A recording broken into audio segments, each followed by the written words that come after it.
Subscribe करें रोक on top channel को और बेल आइकन दबाएं ताकि इंडिया की पॉजिटिव कहानियां पहुंचे सबसे पहले आपके पास। जैसे अपन छोटे बच्चों को समझाते हैं कि बेटा ऐसे कर लो, ऐसे हो जाएगा, ऐसे हो जाएगा।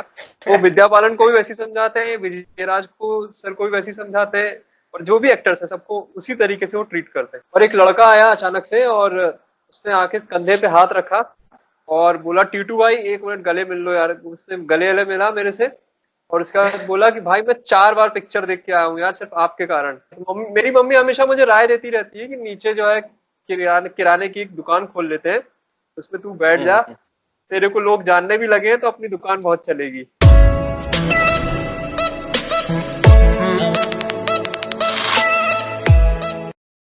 अब हम आपके जो बड़े पर्दे पर आपने जो धमाका किया चौसर फिरंगी के थ्रू, ठीक है। जी जी।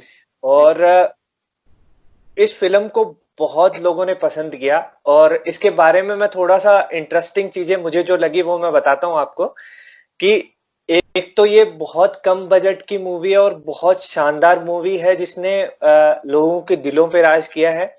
और इस मूवी ने ये साबित कर दिया कि कोई अच्छी मूवी किसी पैसे की मोहताज नहीं है, बिल्कुल। ठीक है। और इस मूवी को बनाने के लिए जो मेहनत की गई है, आर्टिस्ट के, हीरो के जो कंट्रीब्यूशन रहा है वो बहुत ही इंस्पायरिंग है। उसके पीछे स्टोरी मैंने पढ़ी थी, बहुत ज्यादा इंस्पायरिंग है और लोगों को कहीं ना कहीं वो स्टोरी अगर वो सुनेंगे तो बहुत ज्यादा इंस्पायर होंगे। तो मैं चाहता हूं कि आप ब्रीफली थोड़ा उस उस मूवी को बनाने के पीछे जो कहानी थी वो हाँ थोड़ा सा आप बताएं ब्रीफली। बिल्कुल। उस मूवी को बनाने के पीछे मतलब ये था कि एक तो हमारी जिद थी कि हमें एक फिल्म बनाना है, और जो संदीप पांडे हैं जिन्होंने फिल्म लिखी और डायरेक्ट की थी, तो उनकी ये जिद थी कि उनको फिल्म सिनेमा थिएटर कर रहे थे हम, और थिएटर से उन्हें सिनेमा में आना था। मतलब उनका ऐसा कोई ड्रीम नहीं था कि उन्हें मुंबई में एस्टेब्लिश होना है, कुछ करना है, बस हमें फिल्म बनाना है। अपने एक बात है जो हमें ज्यादा लोगों तक पहुंचाना है, तो उसके लिए फिल्म बनानी पड़ेगी। तो हमारी ये सोच थी। और उसके बाद हमने काफी स्ट्रगल किया कि प्रोड्यूसर जो है, फाइनेंस के लिए प्रोड्यूसर को ढूंढा, और प्रोड्यूसर भी हमें भगवान की कृपा से बहुत अच्छे इंसान मिले जिन्होंने काफी मदद की हमारी। और उसके बाद जो हमारा बेसिक स्ट्रगल था कि फिल्म बनाने के दौरान पैसे की कमी आना, उसके कारण शूट रुक जाना, और उसके बाद जो एक्टर्स थे, आप उसमें जो भी एक्टर्स देखेंगे वो सारे लोग ऑफ द कैमरा भी बहुत काम कर रहे थे।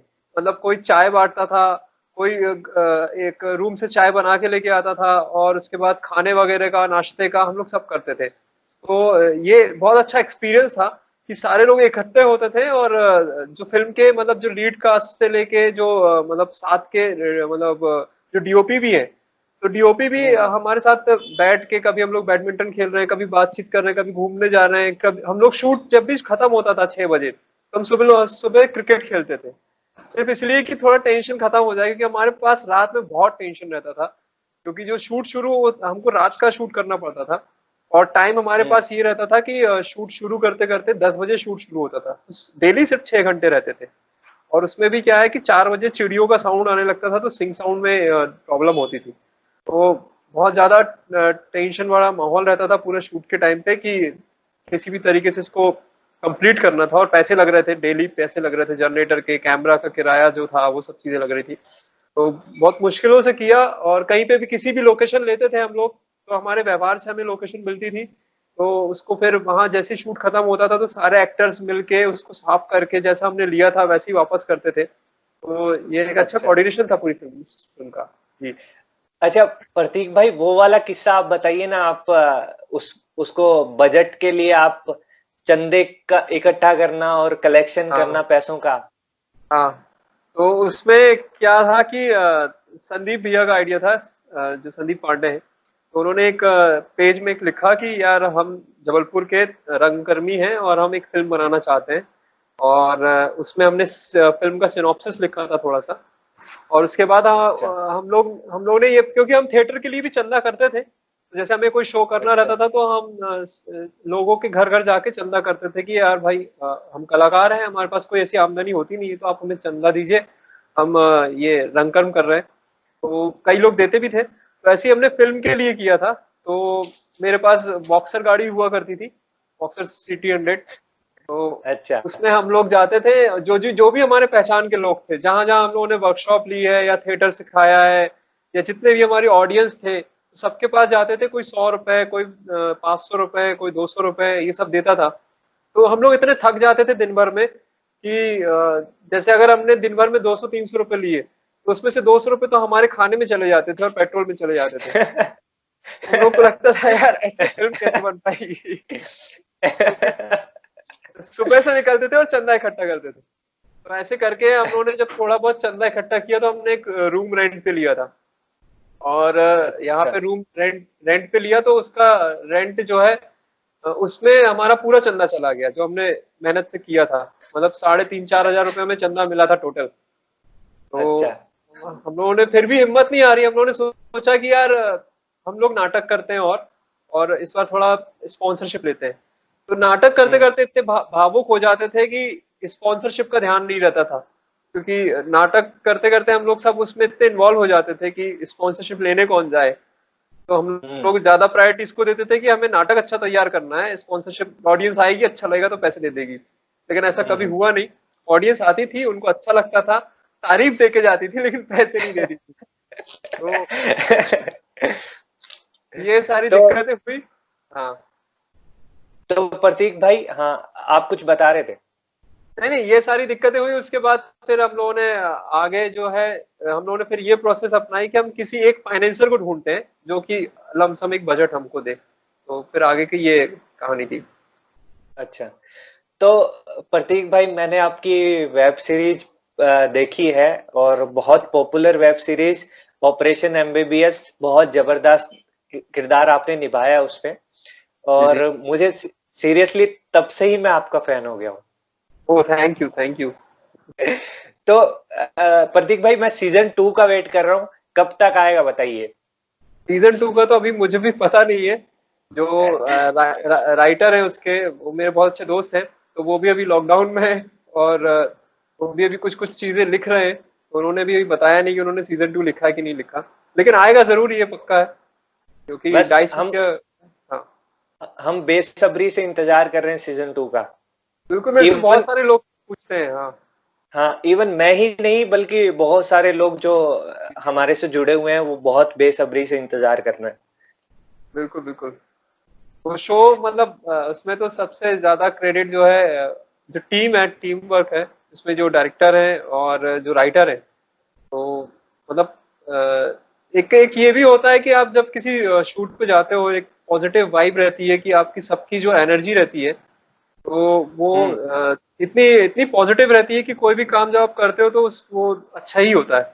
तो ऐसे ही ऑपरेशन एमबीबीएस का ये था कि जो डायरेक्टर है और राइटर है, और जो मेरे को एक्टर है, खासकर को एक्टर, वो तो मतलब दोस्त की तरह है। मतलब उनमें कभी मैंने कोई ईगो या एटीट्यूड ऐसा कुछ महसूस ही नहीं किया। वो तो इसलिए ये शो बहुत अच्छा बना, ऑपरेशन एमबीबीएस। तो प्रतीक भाई, मैंने आपकी लगभग सारी मूवीज देखी हैं और सारी वेब सीरीज देखी हैं।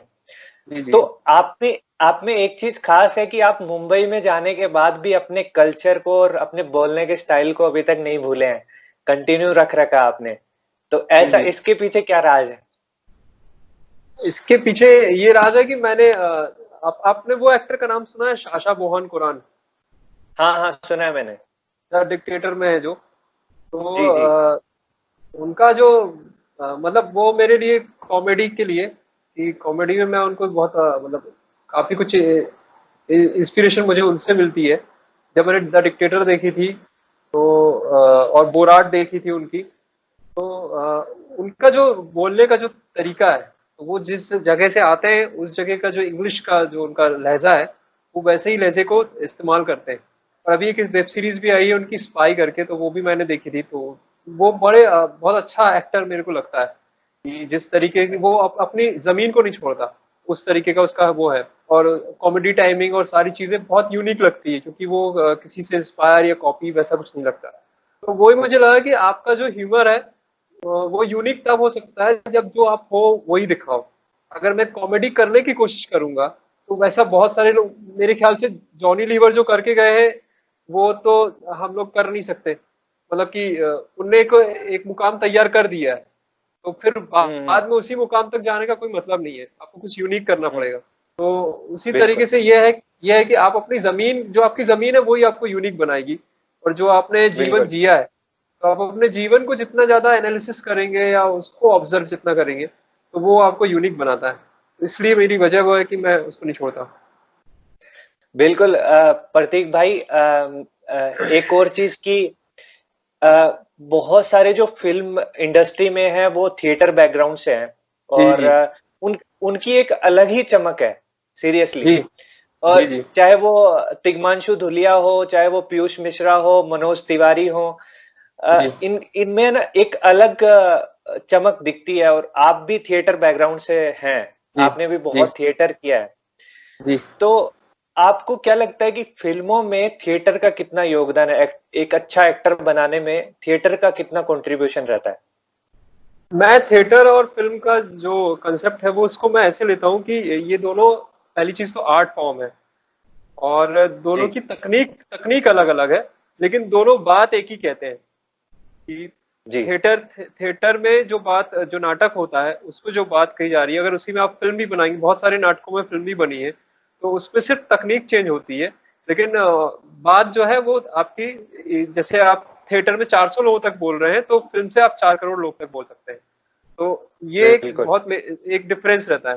तो सबसे पहले तो ये आपको मानना चाहिए कि ये कला है, इसको सीखना पड़ेगा। जैसे आप पेंटिंग को या म्यूजिक को या सिंगिंग को, इन चीजों को सीरियसली वैसा लेते हैं, तो आपको सिनेमा में एक्टिंग करना या थिएटर में एक्टिंग करने को भी सीखना पड़ेगा, उसको जानना पड़ेगा। तो जो थिएटर सबसे पहले प्राइमरी स्कूल है आपका, कि इस हम्म। विधा को सीखने का, क्योंकि थिएटर में सारी चीजें आ जाती है, पेंटिंग आ जाता है, डांस आ जाता है, म्यूजिक आ जाता है, एक्टिंग आ जाती है, सब कुछ आ जाता है। तो जब आप वहां जाते हैं तो वो आपको जो कहते हैं ना कि आप अपना बेस फाउंडेशन जो रहता है, नींव जो रहती है, उसको ठोस हम्म। बनाते हैं। जो थिएटर बिल्कुल। किए हुए रहते हैं, उनके अंदर कॉन्फिडेंस पहले से रहता है, एक आत्मविश्वास बन जाता है कि मैं ये काम जानता हूँ। जैसे आप बिल्कुल। किसी मैकेनिक के पास जाते हैं गाड़ी लेके, तो वो घबराता नहीं है, वो उसको पता है वो सुधार लेगा गाड़ी, उसका यही काम है। हम्म। तो ऐसे जो बिल्कुल। थिएटर में जो ज्यादा थिएटर करते हैं या अच्छा अच्छा काम किया हुआ जिन्होंने, तो आप उनको देखेंगे कि उनको अगर कोई रोल दिया जाएगा या कुछ करने को कहा जाएगा, तो वो उस चीज को लेके टेंस नहीं होते, उनको मजा आता है, क्योंकि वो उसमें बिल्कुल। बड़े माहिर हो चुके होते हैं। तो इसलिए फिल्म में बिल्कुल। वो लोग ज्यादा अच्छा काम करते हैं। तिग्मांशु धूलिया जो लिखते भी थे, डायरेक्ट भी करते थे, खुद एक्टर एक्टर भी थे, उन्होंने कास्टिंग भी की है पैंडिट क्वीन के टाइम पे, तो वो मल्टी टैलेंटेड आदमी है वो तो। अरे बिल्कुल। हाँ तो तो प्रतीक भाई, जल्द ही हम आपको विद्या बालन और विजय राज जी के साथ देखने वाले हैं। मैं जी जी बहुत ज्यादा एक्साइटेड हूँ आपको उस मूवी में देखने के लिए। आपको जी। कैसा लग रहा है?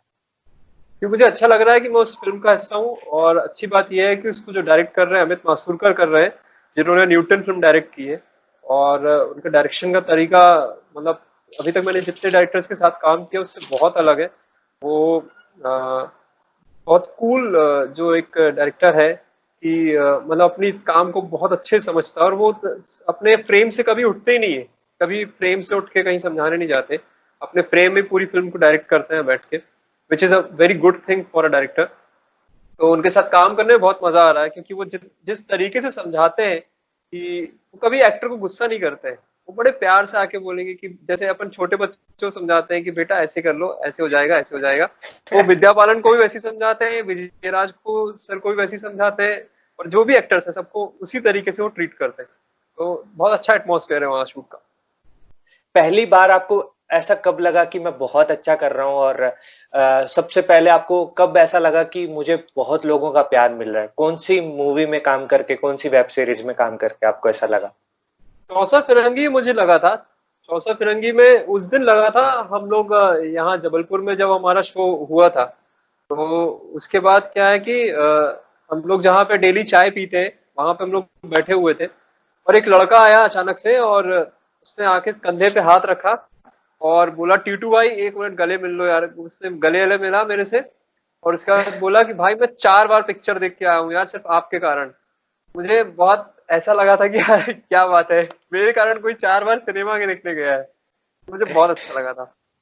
मतलब वो आपके लिए शायद इमोशनल मोमेंट भी होगा ना, मेरे लिए कि बहुत बहुत ऑडियंस के। प्यारा, बिल्कुल लाइफ का बहुत प्यारा मोमेंट था। और एक और घटना हुई थी कि मैं बैग खरीदने गया था, जो ट्रेवलिंग बैग होता है यही अपने शहर में। तो मैंने बैग एक ले लिया, सब उनसे पैसे से कर लिए। उसके बाद जो वहां पे एक मैडम थी जो बैग वगैरह दे रही थी, वो थोड़ी देर ऐसे डाउट में देखते रही। फिर उनने बहुत झिझक में, नहीं मतलब बहुत झिझक में थी इसलिए पूछ नहीं रही थी। फिर जब मैं जाने लगा तो उन्होंने पूछा, 1 मिनट सर, एक सवाल पूछ सकती हूँ? मैंने कहा हाँ पूछिए। बोले एक पिक्चर आई थी चौरस फिरंगी, उनका नाम उनने अलग नहीं तरीके से बोला था। बोले कि अच्छा। उसमें आपके जैसे एक लड़का था। तो मैंने कहा अच्छा, मैंने तो नहीं देखी। बोले हाँ बिल्कुल आपके जैसा लड़का था। तो मैंने उन्हें कहा मैं ही था वो। फिर उन्होंने फोटो वोटो खिंचवाई, तो वो भी बहुत अच्छा लगा था कि आपको कोई, आप जा रहे हैं नॉर्मली और आपको कोई पहचानने लगे, तो it is a good moment for me. अच्छा प्रतीक भाई, आपका जब आपने मूवीज और वेब सीरीज में अपना कंट्रीब्यूशन देना शुरू किया और जब आप सिनेमा में आपने एंट्री कर दी, तो आपके घर वालों का कैसा रिएक्शन था, कैसा सपोर्ट था उनका? घर वाले तो हमेशा टेंशन में रहते हैं। उनको आज भी ये लगता है कि ये काम तो मिल गया, अब आगे क्या मिलेगा। तो उनका तो ये था कि मतलब जैसे फिल्म आ गई और फिल्म के साथ काफी कुछ अच्छा नहीं हुआ था, क्योंकि उसको वैसी रिलीजिंग नहीं मिली थी, और मतलब कि जैसा सोचा था हम लोगों ने वैसा कुछ नहीं हुआ था। और फिल्म अच्छी थी, तो घर वाले भी मायूस थे कि यार ये बोल रहा था कि फिल्म आ जाएगी तो थोड़ा बहुत ट्रैक पे चलने लगेगा तो मेरे को खर्चा पानी आने लगेगा। तो अच्छा। फिल्म नहीं चली। हम लोग के हालात वही थे, और हम लोग बिल्कुल वैसे हो गए थे कि फुक्कड़ हो गए थे, हमारे जितने जेब में पैसे थे वो भी फिल्म में चले गए थे। तो हम अच्छा। लोग के पास पैसे नहीं थे, मतलब रोड पे ही आने की स्थिति, या घर घर नहीं होता तो हम लोग रोड पे ही रहते, ऐसा कुछ हो गया था। तो फिर उसमें घर वाले बहुत अच्छा। परेशान थे। तो मेरी मम्मी हमेशा मुझे राय देती रहती है कि नीचे जो है किराने किराने की एक दुकान खोल लेते हैं, उसमें तू बैठ जा, हम्म। तेरे को लोग जानने भी लगे हैं तो अपनी दुकान बहुत चलेगी।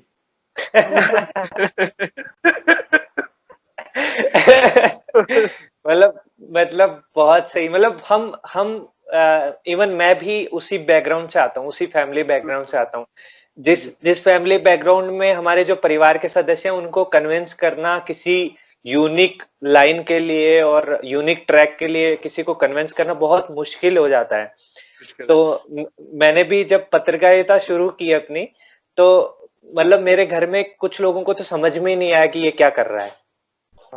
हाँ ये तो बहुत दिक्कत रहती है। फिर फिर बाद में उनको पता लगता है, जब कुछ अच्छा हम कर देते हैं तो हाँ बाद में बहुत खुश होते हैं। बिल्कुल। ये तो उनको दरअसल बात ये है कि वो समझाना जो है ना, समझाने का दौर कि मैं ये काम कर रहा हूँ, आप ये समझने की कोशिश करो, तो उनकी भी गलती नहीं रहती है, क्योंकि वो उनने जैसा एक उनका जो उनको सिर्फ बताया गया है कि आपको पढ़ना है, पढ़ के जॉब करना, जॉब की शादी करना, उसके बाद ये है, तो उससे वो कभी टूट नहीं पाए। तो इस कारण से वो भी माँ बाप है हमारे, तो उनको ये डर रहता है कि हमारा बच्चा यार क्या करेगा जिंदगी में, मतलब कैसे होगा। वो उनका डर बहुत जरूरी भी है। और ये अच्छी बात है कि हम दोनों को ऐसे माँ बाप मिले हैं कि आपने पत्रकारिता चूज की और मैंने इस लाइन को चूज किया, तो उन्होंने इतना झेला हम लोग को और हमें यहाँ बिल्कुल आगे बढ़ने दिया। बिल्कुल। अच्छा प्रतीक भाई, आखिर में मैं आपसे ये पूछूंगा कि जो इस फिल्मी दुनिया में आना चाहता है जी जी। उसके लिए आपके क्या सजेशन है? उसके लिए यही क्या सजेशन है, जैसे जी जी, क्या आप अपनी बात करें। एक्सपेक्ट क्या एक्सपेक्ट करता है हमारा हिंदी सिनेमा जी एक एक्टर से? हाँ, हमारा हिंदी सिनेमा एक actor, director, writer, film maker सबसे ये एक्सपेक्ट करता है कि आप इस फॉर्म को सबसे पहले ही दिमाग में बात बना लें कि ये आर्ट है, कला है। तो इसको उस सोच के साथ आए और उस सोच के साथ इसमें प्रवेश करें। क्योंकि बहुत सारा ये होता है, क्योंकि गलती नहीं होती। जब मैं 12th क्लास में था और मुझे इस फिल्म लाइन में आना था, तो मैं भी यही सोचता था कि यार मैं ट्रेन पकड़ूंगा, मुंबई जाऊंगा और मैं शाहरुख खान बन जाऊंगा। हाँ, लेकिन जब आप थिएटर करते हैं तो आपका ये सारे जो मिथ है, जो जो भी भ्रम आपके दिमाग में है, ये सारी चीजें टूटती है। और दूसरी बात ये है कि थिएटर हमें सोचना सिखाता है, सिर्फ कला नहीं, समाज के बारे में भी। क्योंकि जो फिल्म है, थिएटर है, ये सब इसलिए है क्योंकि हमें समाज को परोसना है, समाज का आईना दिखाना है। तो बिल्कुल। वो चीज कई बार गायब हो जाती है, उसमें सिर्फ पैसा, ग्लैमर और ये सारी चीजें आने लगती है। तो अभी जो सिनेमा है, इंडिया का सिनेमा यही चाहता है कि जो भी लोग आए वो अच्छी सी स्टडी करके और सीख के और इसको कला का माध्यम समझकर, अपनी बात कहने का माध्यम समझ के आए, तो हम सार्थक सिनेमा और बना सकते हैं, जो कि बन भी रहा है। बहुत सारे लोग अच्छा, बहुत अच्छा काम कर रहे हैं। तो प्रतीक भाई, आपसे बात करके मुझे बहुत मजा आया, और मुझे उम्मीद है मुझे कि भी। हमें जो देख रहे हैं, हमारी जो ऑडियंस है, उसको भी ये जो हमारा डिस्कशन है वो बहुत ही इंस्पायरिंग और इंटरेस्टिंग लगा होगा। तो जी। आपकी अपकमिंग जो मूवीज है, उनकी शुभकामनाएं देते हुए मैं आपको बहुत बहुत बधाई देता हूँ एक बार फिर पंचायत की सफलता पर। और धन्यवाद। मैं आपसे इन फ्यूचर भी जुड़ा रहूंगा, और बिल्कुल। जो हमारी ऑडियंस है उनको मैं आपकी मूवीज और आपकी एक्टिंग के बारे में अपडेट करता रहूंगा। बिल्कुल। और एक बार फिर मैं दिल से धन्यवाद करता हूँ आपका। बहुत बहुत धन्यवाद आपका मुझे इसमें आमंत्रित करने के लिए। और मुझे आपसे बात बहुत करके बहुत अच्छा लगा, क्योंकि आपने जो क्वेश्चंस लेके आए वो मतलब एक प्रिपरेशन के साथ लेके आए, जो कि एक बहुत अच्छा कन्वर्सेशन था, बहुत अच्छा इंटरव्यू था। मुझे मजा आया। मुझे भी। ठीक है प्रतीक भाई, आपका बहुत जो कीमती इनक्रेडिबल टाइम है वो आपने मुझे दिया, बहुत नहीं, अच्छा ऐसा लगा कीमती नहीं, लॉकडाउन में खाली बैठा हूँ मैं भी। तो एक बार फिर थैंक यू सो मच, और आपकी जो अपकमिंग मूवीज आ रही हैं वो उनके लिए बहुत बहुत शुभकामनाएं। बहुत बहुत धन्यवाद, बहुत बहुत धन्यवाद। मुझे बहुत अच्छा लगा और आपसे बात करके। जी। मुझे मुझे सीरियसली बहुत अच्छा लगा। आप अपना ध्यान रखें, और एक एक बात अक्सर अभी ट्रेंडिंग में यही चल रही है कि घर में रहें, सुरक्षित रहें। सुरक्षित रहे, हाँ। स्टे होम, स्टे चलो। सेफ। चलिए। च- ओके। चलो, thank you so much. Okay, bye. Bye. Take care.